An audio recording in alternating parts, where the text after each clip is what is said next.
Jesus Cristo, eu sou Ailton Lopes e você está no seu canal EBD Efatá. E nessa oportunidade eu quero trazer para você, juntamente com a minha esposa Juliana Lopes, a lição de número 4, a qual nós estaremos tratando do tema: a construção do templo enfrentou oposição. Quero dizer que é uma honra maravilhosíssima estar ao lado da minha esposa para mais esse tema, para mais esta aula, juntamente também com vocês, a qual também nós temos a honra de receber aqui em nosso canal. Fique por dentro de tudo, fique ligadinho. Se você ainda não é inscrito no canal, se inscreva. E se você é inscrito no canal e tem nos acompanhado, não esqueça de dar aquele like maroto no vídeo. Amém?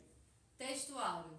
Assim edificamos o muro, e todo o muro se cerrou até a sua metade, porque o coração do povo se inclinava a trabalhar. Neemias capítulo 4, verso 6. Então um texto aí, áureo, para que nós possamos dar abertura à nossa lição, uma lição que fala sobre oposição. Nós temos um tema maravilhoso como texto áureo. Neemias capítulo 4, 6 vai falar que o coração do povo se inclinava a trabalhar. Quando a obra está sofrendo oposição, ela depende de homens e mulheres que estão dispostos a se dedicar à obra. Verdade prática. Se confiarmos verdadeiramente em Deus, venceremos todas as resistências do maligno. Nossa leitura bíblica em classe está no livro de Esdras, capítulo 4, versículo 7, versículo 9, versículo 11 ao 13, e o versículo 15, versículo 16 e o versículo 21 ao 24. Para que não fique confuso, a aula de hoje nós teremos uma grande explanação do texto do capítulo de número 4. Então você que está aí nos acompanhando, fica ligadinho que nós vamos trazer aí um resumo do capítulo 4 para que nós possamos estar discutindo esse tema que é bênção. Objetivo geral: mostrar que a nossa confiança em Deus nos faz vencer as resistências do maligno. Não viemos confiar na força do nosso braço. Não viemos confiar no nosso poder aquisitivo. Não viemos confiar, queridos, na força governamental. Mas possamos confiar na força daquele que nos chamou para a sua obra, que é Deus. Temos 4 objetivos específicos. Primeiro, mostrar como se deu o lançamento dos alicerces do templo. Saber que os samaritanos se opuseram à construção do templo, explicar a falta de resistência dos judeus e discorrer a respeito da reação dos samaritanos quando os judeus cessaram a obra. Introdução. O altar havia sido restaurado, a festa dos tabernáculos celebrada e o holocausto contínuo estava sendo oferecido cada dia conforme o rito. Esdras capítulo 3, verso 2 ao 4. A vida espiritual dos judeus que haviam retornado do cativeiro seguia o que estava prescrito na lei de Moisés. Somente esperava o momento de iniciar a reedificação do templo. Tópico 1. Os alicerces do templo são lançados. Então, queridos, a abordagem aqui do nosso tópico de número 1 é justamente essa. O momento estava a favor. A construção estava se iniciando, o povo estava jubilando por tudo que estava acontecendo. Então, nós vamos perceber que tudo estava voltando para o seu lugar. As coisas estavam se encaixando novamente e havia muita alegria no coração do povo.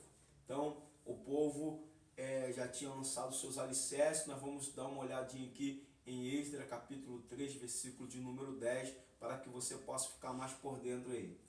Quando, pois, os edificadores lançaram os alicerces do templo do Senhor, então apresentaram-se os sacerdotes, já paramentados e com trombetas, e os levitas, filhos de Asaf, com saltérios para louvar ao Senhor, conforme a instituição de Davi, rei de Israel.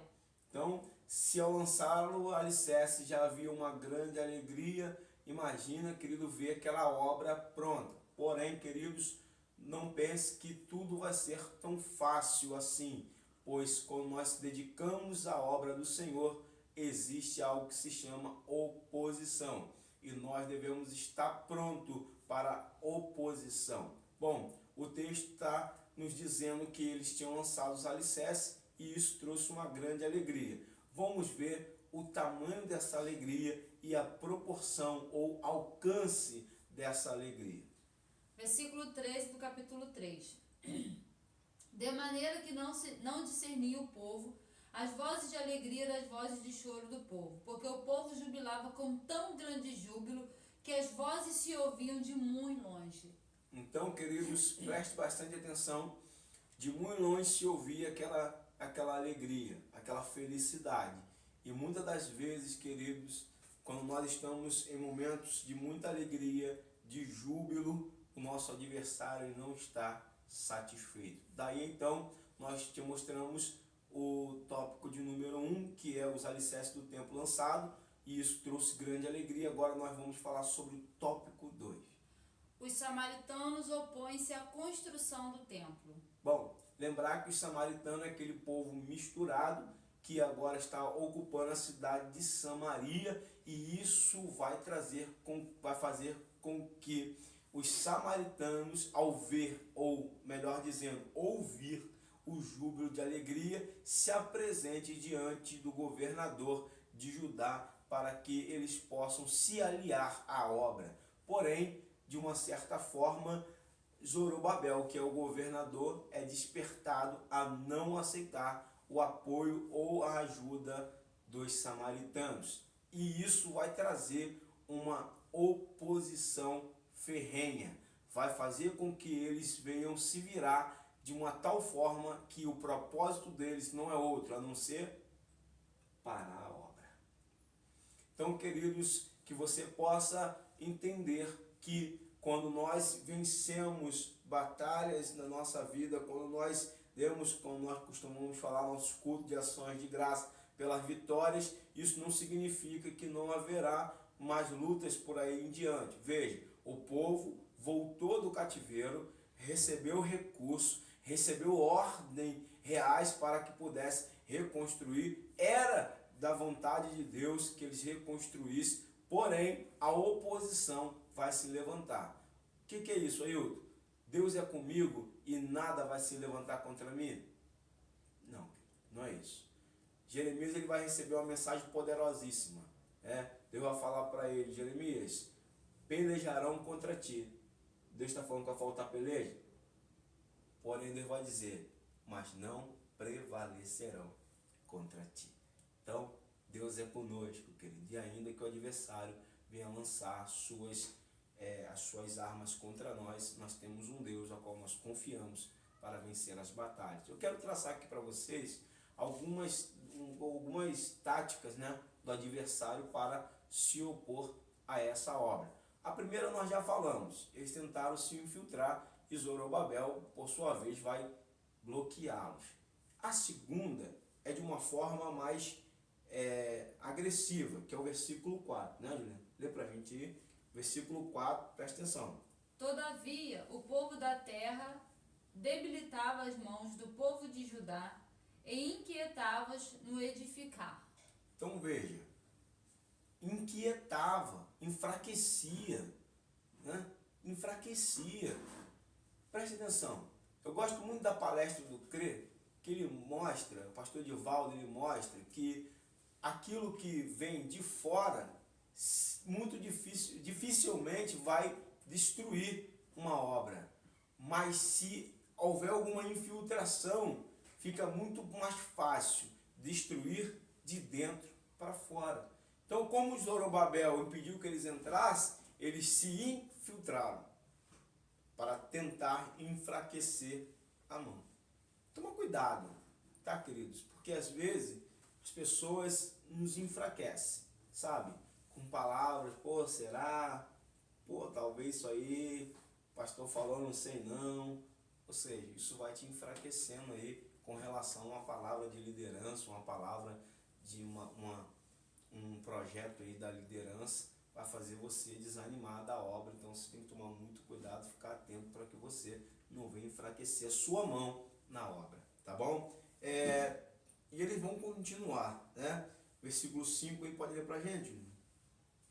E alugaram contra eles conselheiros para frustrarem o seu plano. Todos os dias de Ciro, rei da Pérsia, até o reinado de Dário, rei da Pérsia. Todos os dias. Que coisa é essa, irmão? Todos os dias os homens estão ali tentando. isso vai mostrar o quê? A insistência do nosso adversário em querer fazer parar a obra de Deus. E você?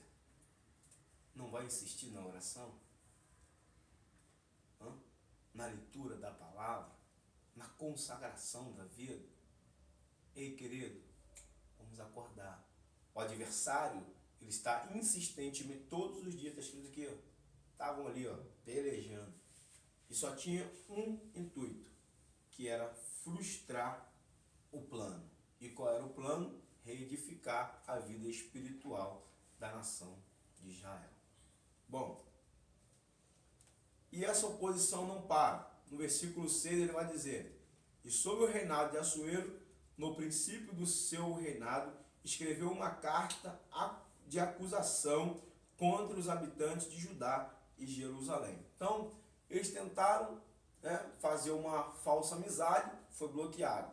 Se infiltraram, não conseguiram. Agora eles vão tentar levantar a acusação. Porém, mais uma tentativa frustrada, até que chega o reinado ali de Artaxerxes. E quando chega ali os dias de Artaxerxes, eles encontram um meio de penetrar a mente do rei. Bom, que nós possamos entender, querido, que a insistência desses homens em relação a parar a obra era insistente. Então ela ia se atualizando, sabe? Eu vejo algumas pessoas aí que, eu estudei lá atrás, eu fiz lá atrás, não se atualiza, não é verdade? Não, para quê? Para que estudar mais? Para quê? Não, já fiz. O adversário foi buscando, meios, O nosso adversário, ele não para, ele vai estudando a nossa vida e vai tentando de diversas formas. E nós ficamos aqui, cheio de preguiça, às vezes, de assistir um vídeo, uma videoaula, de pegar a Bíblia, de buscar um estudo mais profundo da palavra de Deus, conhecer um pouco mais a palavra de Deus, assim conheceremos mais a vontade do nosso Deus. Enquanto isso, nosso adversário está se atualizando. Não faça isso, tá? Porque isso aqui é uma prova de que a obra sofre oposição. E se ela sofre oposição, ela tem que estar pronta para a oposição, tá bom? Bom, e agora, Juliano, nós vamos observar que esses homens acharam uma brecha aí no rei Artaxerxes. Eu queria ler para vocês aqui agora, junto com a Juliana, a carta que foi escrita contra, O versículo de número 8, ele vai dizer que a carta foi contra Jerusalém. Então, nós vamos ler aí o teor dessa carta. Aonde está o teor dessa carta? O teor dessa carta está escrito no versículo de número 11. Esdras, capítulo 4, versículo 11. Nós vamos ler o teor da carta. Bom, só para que você saiba, do capítulo de número 4, do versículo 1 até o versículo 11, que nós estávamos lendo, nós vamos ver várias tentativas de oposição. Agora nós vamos ver uma cartada, um checkmate, que eles tentaram ali e que infelizmente teve um resultado aí positivo para eles. Vamos ler aí qual foi a estratégia e o teor da carta escrita ao rei Assuero. Versículo 11. Este, pois, é o teor da carta que ao rei Artaxerxes lhe mandaram. Teus servos, os homens daqui do rio e em tal tempo. Saiba, ó rei, que os judeus que subiram de ti vieram a nós a Jerusalém e edificam aquela rebelde e malvada cidade, e vão restaurando os seus muros e reparando os seus fundamentos. Agora saiba, ó rei, que se aquela cidade se reedificar e os muros se restaurarem, eles não pagarão os direitos, os tributos e as rendas, e assim se danificará as fazendas do rei. Agora, pois, como somos assalariados do poço, e não nos convém ver a desonra do rei, por isso mandamos dar aviso ao rei, para que se busque no livro das crônicas de teus pais, e então acharás no livro das crônicas e saberás que aquela foi uma cidade rebelde e danosa aos reis e províncias, e que nela houve rebelião em tempos antigos, pelo que foi aquela cidade destruída. Nós, pois, fazemos notório ao rei que se aquela cidade se reedificar e os seus muros se restaurarem, desta maneira não terás porção alguma desta banda do rio. Ó, viu aí? Que coisa, irmãos. Bom, o teor da carta é que se aquela nação, se aquele povo, né? Nós estamos falando aqui de Jerusalém. Jerusalém é Judá e Benjamim. Lembrar aqui rapidinho que as tribos foram divididas. Eram 12 tribos, 10 tribos ficaram com o reino do norte e 2 tribos, a qual nós estamos estudando hoje aqui, Judá e Benjamim, ficaram com o reino do sul. Bom, os samaritanos, que era a oposição nesse momento, estavam ocupando o reino do norte. Então, quando eles veem o júbilo, a alegria do reino do sul, a reconquista, a retomada, eles vão se opor e vão ter toda essa luta aí para tentar parar ou tirar essa alegria do coração deles. Porém, eles vão trazer agora uma carta para o rei Artaxerxes, mas uma carta terrível, que o teor dessa carta já começa chamando o povo de rebelde, rebelde e malvado. Olha isso. Bom, queridos, por que ele vai trazer para o rei Artaxerxes que o povo é rebelde e malvado? Porque o Artaxerxes pertence a outro reino. Então, a quem que eles eram malvados? Aos adversários, não é verdade? Aos adversários. Então, todas as vezes que tentaram se opor contra Jerusalém, eles lutavam. Então, os opositores vão falar para o rei Artaxerxes: ó, eu sugiro que o Senhor olhe nas crônicas, olha isso, e veja o que esse povo já aprontou quando esteve de pé. Queridos, presta atenção. Esses homens estão dando uma dica para o rei Artaxerxes olhar as crônicas e ver nas crônicas dos reis o quê? As obras que o Senhor fez através do seu povo. Sabe o que ele está dizendo para Artaxerxes? Se esse povo se reedificar, o Senhor tem problema. Não podiam deixar o povo se levantar. O inimigo, muitas das vezes, ele tenta nos abater, porque ele sabe que nós vamos ter dificuldade para se levantar. Mas se talvez você está me ouvindo aqui hoje, que você foi abatido em uma guerra, em uma batalha, se levanta, querido. Faça força, se coloca de pé, porque tudo que o inimigo deseja é que você continue prostrado, que você continue no chão, porque ele sabe que o dia que você se levantar, Deus vai fazer uma grande obra na tua e através da tua vida. Amém? Então, esse era o teor da carta aí do rei Artaxerxes, dos opositores para o rei Artaxerxes. Agora nós vamos perceber agora a resposta do rei Artaxerxes a partir do versículo 17. E o rei enviou esta resposta a Reum, chanceler, e a Sinzai, o escrivão, e aos mais da sua companhia, que habitavam em Samaria, como também ao resto dos que estavam da além do rio. Paz, e em tal tempo, a carta que nos enviaste foi explicitamente lida diante de mim, e ordenando eu, buscaram e acharam que de tempos antigos aquela cidade se levantou contra os reis, e nela se tem feito rebelião e sedição. Também houve reis poderosos sobre Jerusalém, que da além do rio dominaram em todo lugar, e se lhes pagaram direitos e tributos e rendas. Agora, pois, dai ordem para que aqueles homens parem, a fim de que se não edifique aquela cidade, até que se dê uma ordem por mim. E guardai-vos de cometerdes erro nisso, porque cresceria o dano para prejuízo dos reis. Então, depois que a cópia da carta do rei Artaxerxes se leu perante Reum e Sinzai, o escrivão, e seus companheiros, apressadamente foram eles a Jerusalém, aos judeus, e os impediram à força de braço e com violência. Então, queridos, observe aí o que foi o resultado da carta. Quando o rei recebe a carta, ele vai de fato pesquisar. E na pesquisa ele vai ver que em tempos antigos houve reis poderosos.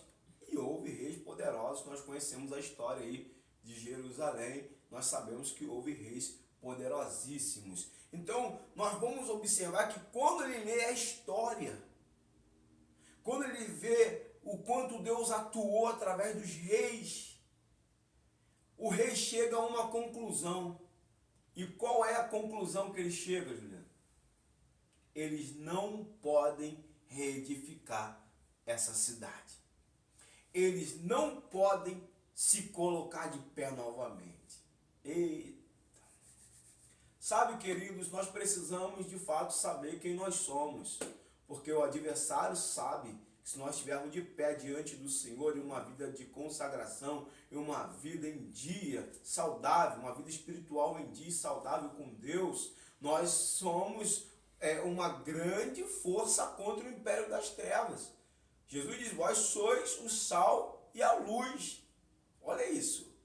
Olha quanta influência nós temos. Olha o quanto nós podemos atuar neste mundo, destruindo assim as obras das trevas. Então, nos jogar no chão e nos permanecer caído é a vontade do adversário. Por isso que nós vamos ver a oposição contínua, sabe? Incessantemente, esses homens estão tentando impedir com que essa obra se erga.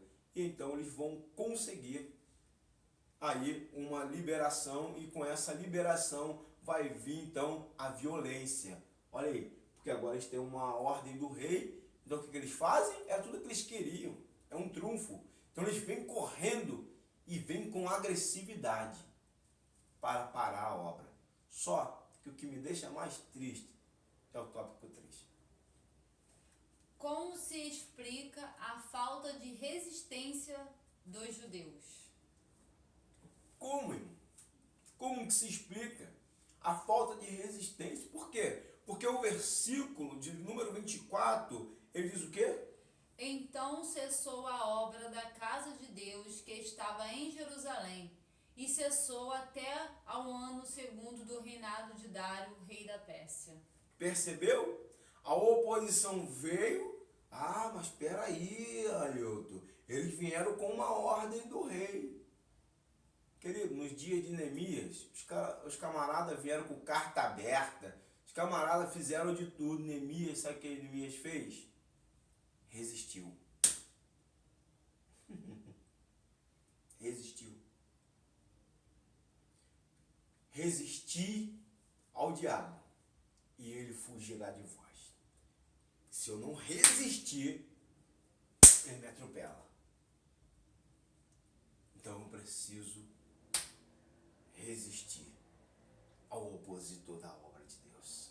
Porque quem me garante é Deus. Se a minha garantia ela estiver em Deus, eu posso resistir. Porque ele fugirá. Bom, olhando para isso, né, nós vamos ver que os judeus deveriam ter ido ao rei da Pérsia para assegurar a construção, né? Os judeus deveriam primeiramente ter recorrido a Deus, eles deveriam ter buscado a presença de Deus, ter buscado um posicionamento da parte de Deus, se era para parar ou se não era para parar. Simplesmente eles pararam, né? E nós vamos ouvir aqui um pouco também o que a Juliana tem para falar sobre esse tópico 3, sobre como explicar a falta de resistência. É interessante, né? Que o inimigo, ele vai buscar na história quem eles eram, mas eles mesmos não conseguem lembrar daquilo que Deus já havia feito, né? Eu lembrei do profeta que falou que ele queria trazer à memória aquilo que dava esperança a ele. Jeremias. E agora o povo, eles não conseguem trazer à sua memória aquilo que Deus já havia feito. Ele não consegue lembrar da força dele, de como o próprio inimigo falou que quando eles estavam governando, as pessoas pagavam tributo a Israel, a Jerusalém. Então está mostrando aqui que eles não foram feitos para ser dominados, mas para dominar. Justamente. Então traz isso, o inimigo consegue conseguem trazer isso à memória, eles conseguem lembrar que se eles concluírem a obra do Senhor, eles vão dominar, que Deus levanta o povo dele para isso. Só que o próprio povo de Deus, Israel, ele se enfraquece, cede ao inimigo e não consegue resistir, como já foi dito aqui.